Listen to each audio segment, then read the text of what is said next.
வணக்கம். ஜவைஜர் ஃப்ரம் ஜவாது வட்டி புது பவர் ரைட்டர் அப்படிங்கிற யூடியூப் சேனல் மூலமாக உங்களை மீண்டும் சந்திக்கிறோமா மாற்ற மகிழ்ச்சி. அத்தோட எங்கள் சேனல் சப்ஸ்கிரைப் பண்ணுங்கள், பெல் பட்டன் அழுத்த மறந்துடாதீங்க. அத்தோட எல்லாத்துக்கும் ஷேர் பண்ணுங்க.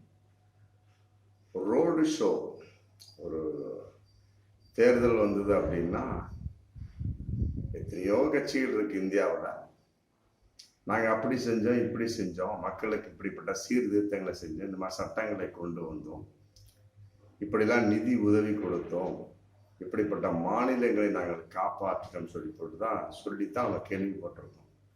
ஆனால் எதுவுமே செய்யாமல் கொஞ்சம் கூட ரோஷம் கட்டத்தனமாக இந்த பாஜக அரசு குறிப்பாக மோடியை வைத்து ரோடு ஷோ காமிக்கிறாங்க தமிழகத்தில்.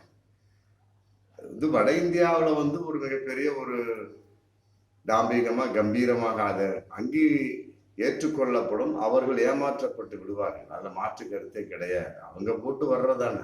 தென்னிந்தியாவில் ஒன்றும் கிடையாது, வட இந்தியாவில் தான் பாஜக. அது இன்னைக்கு ஒன்றும் சுத்தமாக காலி. அப்படி இருந்துமே கூட அங்கேயும் ரோடு ஷோ. கர்நாடகாவில் அப்படிதான் ரோடு ஷோ காமிச்சாரு. இந்த காஷ்மீர் ஃபைல்ஸு மற்ற ஷோ இதெல்லாம் பேசினாரு.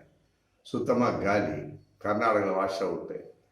இப்போ தமிழகத்தில் ஏப்ரல் 19 மற்ற ஷோ எங்கெங்க இவர்களை போட்டியிடுகின்றார்கள் அங்கெல்லாம் ரோடு ஷோ காமிச்சிட்டு இருக்காரு. கோயம்புத்தூர்ல ரோடு ஷோ, முந்தானால டி நகரில் ரோடு ஷோ, இப்படி மேட்டுப்பாளையம். அதாவது மக்களுக்கு செய்த விளக்க நன்மைகள் என்ன, மக்களுக்கு செய்த சீர்திருத்தங்களும் திட்டங்கள் என்ன, ஒண்ணுமே இல்லை. தமிழகத்தை பொறுத்த வரைக்கும் இது பெரியார் பூமி. ஆமா, இருக்கக்கூடிய திராவிட மக்கள் ஏமாற்றப்பட்டு விடுவார்கள் அப்படிங்கிற எண்ணத்துல இன்னைக்கு பாஜக சும்மா ஷோ காமிக்கிறாங்க. அதிலே ஷோன்னு இருக்கு, முடிஞ்சு போச்சு. ரோடு ஷோ எதுக்கா ரோடு ஷோ காமிக்கணும்?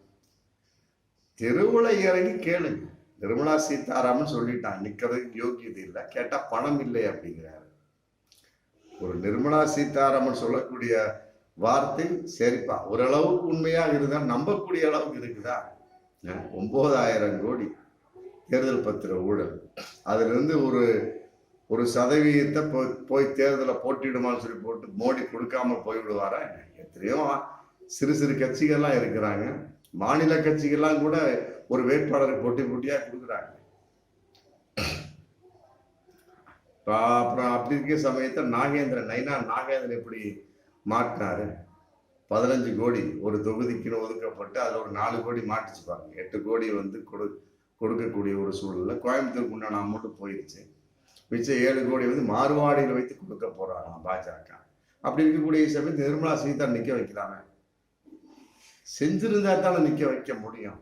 எக்ஸாம்பிள் சம்பந்தப்பட்ட வகையில் இங்க அவர் பிரதம மந்திரியாக பேசிவிட்டு சென்றார். ஒரு நிதி மந்திரி மாதிரியோ மற்றபடி தமிழகத்தில் இருக்கக்கூடிய ஒரு பெண் நாளைக்கு தமிழகத்துக்கு வரக்கூடிய ஒரு பொம்பளை தானே அப்படிங்கிற மாதிரி பேசுறீங்க. ஒப்பம் விட்டு சொத்தான உதயநிதி ஸ்டாலின் கேட்டதுக்கு பதில் சொல்லத்தான் வந்தாலுடைய நிர்மலா சீதாராமன் மற்றபடி காசு கொடுக்க அவர் வரல. இந்த மாதிரிலாம் இருக்கக்கூடிய சமயத்தில் ரோடு ஷோ காமிச்சா மக்கள் எவ்வாறு ஏற்றுக்கொள்வார்கள்? இது மாதிரி ஏகப்பட்ட விஷயங்கள், திட்டங்கள் நிறைய. தமிழகத்தை பொறுத்த வரைக்கும் பாஜக நிலை நிற்கப்படுமா அப்படிங்கிறது மிகப்பெரிய ஒரு சந்தேகம் இல்லை. கட்டாயமாக படு தோல்வியே அடையும் அப்படிங்கிறத பகிரங்கமான உண்மை. மக்கள் எதிர்பார்க்குறாங்க. நிறைய எதிர்பார்க்கக்கூடிய அளவுக்கு மக்கள் தமிழகத்துல அதிகமாக இருக்கிறாங்க. நம்ம தமிழகம், கேரளா, நம்ம கர்நாடகா கூட அப்புறம் தான் சொல்லிக்கலாம், தெலுங்கானா, ஆந்திராவில் அப்புறம் தான். ஆனால் தமிழகத்தை பொறுத்தவரை, கேரளா பொறுத்த வரைக்கும் மக்கள் ரொம்ப எதிர்பார்ப்பாக இருக்கிறாங்க. ஏகப்பட்ட விஷயங்கள் அதை பாஜக செய்து கொடுத்தாலே போதும். சாதிவாரி கணக்கெடுப்பு ரொம்ப எதிர்பார்ப்பாக இருந்துட்டு இருக்கிறாங்க. இந்தியா முழுவதும் எதிர்பார்க்குறாங்க, குறிப்பாக தமிழகத்தில் எதிர்பார்க்குறாங்க. அதை பாஜக குறிப்பாக மோடி அதை செயல்படுத்த முடியுமா? அதே நேரத்தில் இடஒதுக்கீடு சம்பந்தமான உச்சவரம்பு, ஆமாம், அதை நீக்க முடியுமா? இல்லையா? அதெல்லாம் செய்யாமல் ரோடு ஷோ காமிச்சு என்ன பண்ண முடியும்? மக்கள் தமிழகத்தை பொறுத்த வரைக்கும் எம்ஜிஆருக்கு ஓட்டு போட்டுக்கலாம், ஜெயலலிதா அம்மையாரை உட்கார வைத்திருக்கலாம், அடுத்தது விஜயகாந்தை ஒரு இதாக உட்கார வச்சிருக்கலாம். மற்றபடி நடிகர் விஜய் கட்சியை ஆரம்பித்து விட்டார் அப்படின்னு அவரு வந்துவிட முடியுமா தமிழக முதலமைச்சரா? கட்டாயமா முடியாது. முன்பு இருந்த ஒரு ஏமாற்றம் இன்னைக்குதான் கிடையாது. மயங்கக்கூடிய அளவுக்கு தமிழக மக்கள் இன்னைக்கு இல்லை. அதே மாதிரி நீட் தேர்வு விலக்கு தமிழக அரசு இன்னைக்கு போராடிட்டு தான் இருக்காங்க. ஜனாதிபதி ஒப்புதல் கொடுத்தாரா? இன்னைக்கு ஒரு ஒப்புதல் கொடுக்கவே இல்லையே. நீட் தேர்வை பொறுத்தவரைக்கும் எத்தனை பேர் வந்து தமிழகத்தில் இறந்தார்கள், குறிப்பாக எத்தனை அனிதாக்கள் இருந்தார்கள். அந்த பழியும் பாவம் வந்து யார் பாஜகவுக்கு தான் செய்யும். காங்கிரஸ் கொண்டு வந்த திட்டமாக இருந்தாலும் அவர்கள் வந்து இந்த இன்னைக்கு தேர்தல் அறிக்கையில சொல்லிட்டாங்க. முதல்ல அதுதான் சொல்லியிருந்தாங்க, நீட் தேர்வு கொண்டு வரப்பட்டோம், அதை ஏற்றுக்கொள்ளும் அவன் அந்த மாநிலங்களுடைய வெளிப்பாடுகள் அன்னைக்கு சொன்னாங்க. ஆனா இவங்க அப்படி இல்லையே, பாஜக டைப் பண்ணி இருக்கக்கூடியவங்க சாகடித்தார்கள் என்பது பகிரங்கமான. அந்த வகையில மாணவிகள் சம்பந்தப்பட்ட வகையில கல்லூரி சம்பந்தப்பட்ட விஷயங்கள் இன்னைக்கு எதிர்பார்த்தா எழுதிட்டு இருக்கு. அப்படிங்கும் போது எப்படி பாஜக வர முடியும்? இந்திய அளவுக்கு வர முடியாது, குறிப்பா தமிழக சுத்தமா வர முடியாது, மாற்று கருத்து. அப்புறம் இது வந்து இந்தியம் சமஸ்கிருதத்தையும் வந்து திணிக்க மாட்டோம் சொல்ல முடியுமா மோடியால? முடியாத. அவங்க ஆகுனா வந்து அவர் நிறைய தமிழ் பேசுறாரு. ஆமா, தமிழ்மே ஆத்தாக அப்படிங்கிற பேசுறாரு. நமக்கு ஹிந்தி தெரியாது. இருந்தாலும் தமிழத்தை தூக்கி நிறுத்தக்கூடிய அளவுக்கு எந்த திட்டமும் இல்லையா, சும்மா வாய் வார்த்தை தான் பேசுறாரு, ஒண்ணு இல்லையா. தமிழ் வந்து ஒரு மிகப்பெரிய ஒரு பழமையான மொழியில் பேசுறாரு. ஆனா இந்தியை திணிப்பதற்கு சமஸ்கிருதத்தை கொண்டு செல்வது ஏகப்பட்ட விஷயம் சைடில் மறைமுகமா எல்லாம் பகிரங்கமா தான் பண்ணிட்டு இருக்காங்க. அப்படி இருக்கக்கூடிய சமயத்துல தமிழகத்தை பொறுத்தவரை பாஜகவை எவ்வாறு ஏற்றுக்கொள்வார்கள் அப்படிங்கிற விஷயம். அதே நேரத்தில் மாநில பட்டியலுக்கு கல்வி மாற்ற முடியுமா? எதுக்கு தேசிய கல்விக்குள்ளே கொண்டு வந்தீங்க? அப்படிங்கிறப்ப அவரவர்கள் தங்கள் நிலைப்பாட்டில் செயல்பட முடியாத ஒரு சூழல் இருக்கு. அதே நேரத்தில் இந்த 100 நாள் வேலை திட்டத்துக்கு அமௌண்ட்டு ஒழுங்காக எந்த மாநிலம், குறிப்பா மேற்கு வங்காளத்துக்கு அமௌண்டே தரல. அதன் அடிப்படையில் மிகப்பெரிய சரிவு. மற்றபடி இருக்கக்கூடிய ஏகப்பட்ட பேருக்கு வேலையே இல்லாம சம்பளம் கொடுத்தா தான் வேலை வருவாங்க. மோடி கூட சம்பளம் மாசம் மாசம் வாங்குறாரு, ரைட்டு. ஒரு 2 மாசம் கொடுக்காட்டி விட்டுருவாரா? யோசிக்கணும். இதை வந்து பாருங்க, இன்னைக்கு தேர்தல் அறிக்கையில காங்கிரஸ் நாங்கள் வந்தால் 400 ரூபாயை தருவோம் அப்படிங்கிறாங்க, நீட் தேர்வு கட் பண்ணுவோம் அப்படிங்கிறாங்க, சாதிவாரி கணக்கெடுப்பு எடுப்போம் அப்படிங்கிறாங்க. இதெல்லாம் வந்து மோடியால் வந்து ஒரு உறுதி சொல்ல முடியுமா? அதே நேரத்தில் பெட்ரோல் டீசல் விலை, கேஸ் விலை வந்து ஜிஎஸ்டியில் கொண்டு வர முடியுமா? அந்த மாதிரி தேர்தல் கேளுங்க, அந்த மாதிரி மக்கள்கிட்ட தேர்தல் அறிக்கையா விடுங்க, மற்றபடி வந்து கேளுங்க. அதெல்லாம் விட்டு போட்டு ரோடு ஷோ காமிச்சோம்னா எப்படி தமிழக மக்கள் குறிப்பாக நம்புவாங்க? அது கட்டாய வாய்ப்பே கிடையாது. அதே மாதிரி இடி, மற்றபடி ஐடி, சிபிஐ மிக சுதந்திரமா செயல்படக்கூடிய அளவுக்கு இல்லாமல் தன் கை பாவையாக எதுக்க வச்சிருக்கீங்க தேர்தல் ஆணையம் உட்பட அப்படின்னு இன்னைக்கு பாஜகவினருக்கு மிகப்பெரிய ஒரு கேள்வியாக போயிட்டு இருக்கு. அதே மாதிரி பற்றாக்குறை, வஞ்சிக்கக்கூடிய நிதி பற்றாக்குறை, நிதி பகிர்வு. நம்ம 2008 மிகப்பெரிய ஒரு ஆளா பேசினாரு குஜராத்ல முதலமைச்சர் இருந்த சமயத்துல. ஆமா, மத்திய அரசு வந்து வஞ்சிக்கிறது, நாங்க கொடுக்கக்கூடிய வரியின் அடிப்படையில வந்து அவர்கள் வந்து எங்களுக்கு திருப்பி கொடுப்பதில்லை அப்படின்னு சொன்னாரு. அதைத்தானே நீங்க செஞ்சுட்டு இருக்கீங்க. அப்படிங்கிற மக்கள் உங்களை எவ்வாறு மன்னிப்பார்கள் அப்படிங்கிற கேள்வி இருக்கு இல்லையா? அப்படி இருக்கக்கூடிய சமயத்தில் எந்த முகத்தை வச்சு ரோடு ஷோ காமிக்கிறீங்க? நான் மோடியை பார்த்து கேட்கிறேன், பாஜக பார்த்து கேட்கிறேன். இப்படிப்பட்ட ஒரு ரோடு ஷோவாக இருந்தால் மக்கள் மயங்கவில்லை, பிசுபிசுத்து விட்டதுங்கிற மிகப்பெரிய ஒரு விஷயமா இருந்தாலுமே கூட அதை செய்வதற்கு ஒரு மனநிலை வேணும் இல்லையா? அந்த மனநிலை எவ்வாறு வந்தது? மக்களை ஏமாற்றுவார்கள், மக்கள் ஏமாந்து விடுவார், மக்களை ஏமாற்றி விடலாம் அப்படிங்கிற ஒரு இதுதானே. அதே மாதிரி ஜிஎஸ்டியில் ஒரு சீர்திருத்தம் கொண்டு வரலாம் இல்லையா? எவ்வளவு எதிர்ப்புகளை வந்து கண்டுக்கவே இல்லை. அப்படிங்கிறப்ப மக்கள் எவ்வாறு ஏற்றுக்கொள்வாங்க? அது மிகப்பெரிய ஒரு கேள்விதான்.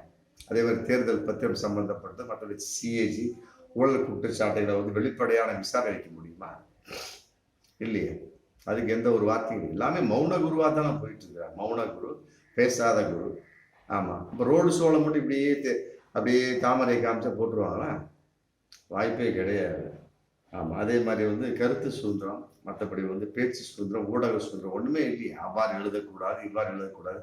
பல பத்திரிகைகள் வந்து இன்னைக்கு பயந்துட்டு தான் இருக்கிறாங்க. அப்படி ஒரு விஷயத்த பண்ண முடியுமா? இந்த தைரியமா எழுதுங்க அப்படின்னு பண்ண முடியுமா? முடியாது. அந்த தைரியம் வந்து பாஜகவுக்கே கிடையாது. அதே மாதிரி அக்னிபாத் திட்டத்தை ரத்து செய்வேன் அப்படின்னு சொல்ல முடியுமா? வாய்ப்பு இல்லையே. அதுல கூட ஏகப்பட்ட பேர் இன்னைக்கு இராணுவத்துக்கு போகணும் விருப்பப்படுறவங்க இன்னைக்கு இராணுவத்துக்கு போக முடியாத ஒரு சூழல். ஆமா, அது என்னமோ வந்து ஒரு அடிமை தொழில் மாதிரி ஆகிப்போச்சு. ஃபர்ஸ்ட் அற்புதமா போயிட்டு ஃபர்ஸ்ட் கிளாஸ் ஆகணும். இன்னைக்கு அப்படி இல்லை, குறிப்பிட்ட நாள் தான் அப்படிங்கிற கான்செப்ட். அதே மாதிரி மிக்ஜாம் புயலுக்கு தமிழ்நாட்டை பொறுத்தவரை கொடுக்கக்கூடிய அந்த 30,000 கோடி சம்பந்தப்பட்ட கேட்டாங்க, அது இன்னைக்கு கொடுத்தீங்களா? இல்லைங்க. நிர்மலா சீதாராமனுக்கு விளக்கம் தான் சொல்லிட்டு போனீங்களா விட இது வரைக்கும் காசு கொடுத்தேன். ரோடு ஷோவுக்கு இத்தனை 1000 கோடி செலவாயிருக்கு. அதில் ஒரு அமௌண்ட் கொடுக்குறாங்க. அந்த அமௌண்ட்டை கொடுத்தாலே ரோடு ஷோ தேவையில்லையே மோடி ஷோ. இதை வந்து பாஜக அவனை சொல்லணும், குறிப்பாக அண்ணாமலை சொல்லணும். அண்ணாமலைக்கே எங்கள் மதிப்பில்லைங்கிற மாதிரி தான் தெரியுது. ஆமாம், அதே மாதிரி மெட்ரோ ரயில் 2ஆம் கட்டத்துக்கு இன்னைக்கு வரைக்கும் அமௌண்ட்டு தரல அப்படிங்கிற திமுகவுடைய குற்றச்சாட்டு, அதுக்கும் வரல. இதே மாதிரி தமிழை பற்றி தமிழ் பேசுறீங்க, அதை அலுவலக மொழியாக மாற்ற முடியுமா? திருக்குறளை தேசிய நூலாக அறிவிக்க முடியுமா? அதே நேரத்தில் உயர்நீதிமன்றத்தில் வழக்கு மொழியாக தமிழை ஆக்கி சட்டம் இயற்ற முடியுமா? சும்மா பேசுறது, தமிழ் மொழிகே. ஆமாம், அப்புறம் ஏதோ ஒரு கூட்டத்தில் அப்படியே ஆங்கிலத்தில் எழுதி படிச்சிருவார், இல்லை ஹிந்தியில் எழுதி படிக்கிறாரா தெரியல. திருக்குறளை படித்தவுடனே மக்கள் ஏற்றுக்குவாங்களா?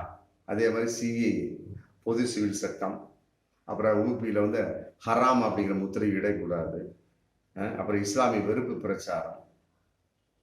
ஒரு பொண்ணு உங்கள் இதில் இருந்த ஒரு லேடி கூட முகமது நபி வந்து இழிவாக பேசுனாங்க, இந்திய அளவுக்கு கம்ப்ளைண்ட் போச்சு. இன்னைக்கு வரைக்கும் அது அந்த லேடி வந்து மன்னிப்பு கேட்டுச்சா அப்படிங்கிற கேள்வி இல்லையே, ஒன்றுமே இல்லையே. இஸ்லாமிய வெறுப்பு பிரச்சாரம் தலைக்கு மீறி சென்று கொண்டிருக்கிறது. இந்திய குடியுரிமை திருத்த சட்டத்தால் இஸ்லாமியர்களுக்கு ஏகப்பட்ட பாதிப்புன்னு அன்னைக்கு பயந்துட்டு இருக்கிறாங்க. எதுக்காக கொண்டு வந்தீங்க? என்ன பொது சிவில் சட்டம் உங்களுக்கு எதுக்கு தேவை? இருக்கிற சட்டத்தை பயன்படுத்துறதுக்கு நேரம் இல்லை. அதை வந்து ஏகப்பட்ட சட்டத்தை வந்து குளறுபடி பண்ணி அதில் மாற்று கருத்து ஹிந்தியில் பேரை மாற்றிட்டு உட்காந்துருக்கீங்க. என்ன மன்னிக்க முடியாத பல குற்றங்களை ஆமாம் இந்த பாஜக செய்து கொண்டிருக்கிறது அப்படிங்கிறத பகிரங்கமான உண்மை. ஆமாம், வேடந்தாங்களை நோக்கி பறவைகள் வரும், அதை போல வந்து தேர்தல் நேரத்தில் இவர் அப்படியே வர்றாரு. அதெல்லாம் மக்கள் ஏற்றுக்க மாட்டாங்க. அதனால் வந்து மோடி தன் நிலையை மாற்ற வேண்டும். அதில் குறிப்பாக பாஜக அந்த நிலைப்பாட்டை மாற்றணும். நிலைப்பாட்டை மாற்றி கேளுங்க, நாங்கள் இதை செஞ்சுருக்கோம். அண்ணாமலைக்கு அந்த தைரியம் இருக்கா? நயினார் நாகேந்திரன் வகையில் 4000 கோடி மாட்டு 4 கோடி மாட்டுச்சு. அதுக்கே வந்து அவருக்கு இதற்கு சம்பந்தம் இல்லை, ரைட், ஓகே. அப்புறம் அந்த ஹோட்டல் மேனேஜர் எப்படி அந்த சதீஷ் அப்படிங்கிறவர் வந்து மாட்டினாரு, அவர்கிட்ட எப்படி பாஜக ஐடி கார்டு இருந்தது? நயினார் நாகேந்திரன் வந்து குற்றம் சுமத்துறாங்க, ரைட், ஓகே. சதீஷுங்கிறவர் வந்து அவர் ஹோட்டல் தானே, ப்ளூ டைமண்ட் ஹோட்டலுடைய மேனேஜர் தானே, அவர் எப்படி அங்கே வந்தார்? நயினார் நாகேந்திரனுக்கு அந்த பணம் கொண்டு செல்லப்படவில்லைங்க, ரைட்டு, விட்டுருங்க. ப்ளூ டைமண்ட் ஹோட்டல் வந்து நயினார் நாகேந்திரனுக்கு சொந்தமானது தானே. இப்போ அந்த ஹோட்டல் சொந்தமில்லைன்னு உங்களால் சொல்ல முடியுமா? அப்போ சொல்லிடுங்க, சதீஷ்குமாரும் ஏதோ ஒரு திட்டத்தை போட்டு விட்டாருன்னு சொல்லலாம். அப்போ அந்த ஹோட்டல் நயினார் நாகேந்திர ஹோட்டல் தானே. அப்படிங்கிறப்ப அதில் ஒர்க் பண்ணக்கூடிய சதீஷ் கூட இருக்கிறார்ல, சதீஷ் எதுக்காக வந்தார்? கூட இருக்க 2 பேர் வந்து ஏமாத்துறாங்கப்பா, நயினார் நாகேந்திர, ரைட், ஓகே. சதீஷ் எதுக்கு வந்தார்? இதெல்லாம் ஏகப்பட்ட கேள்விகள். அதனால வந்து கேள்விகளுக்கெல்லாம் முதல்ல விடை தேடுங்க. விடை தேடாமல் என்னதான் ரோடு ஷோ காமிச்சாலும் சரி, இங்கே தமிழகத்தில் வந்து இந்த மீண்டெல்லாம் வந்து ஒரு மிகப்பெரிய ஒரு ஏமாற்றம் வர வாய்ப்பு இருக்காது. அதே குறிப்பாக சிறுபான்மை மக்கள் ரொம்ப உஷாராயிட்டாங்க. ஆமாம், வட இந்தியாவிலே வந்து பொதுவாக வேட்டு வெடிக்கிற மாதிரி தான் போயிட்டு இருக்கு நிலைமை.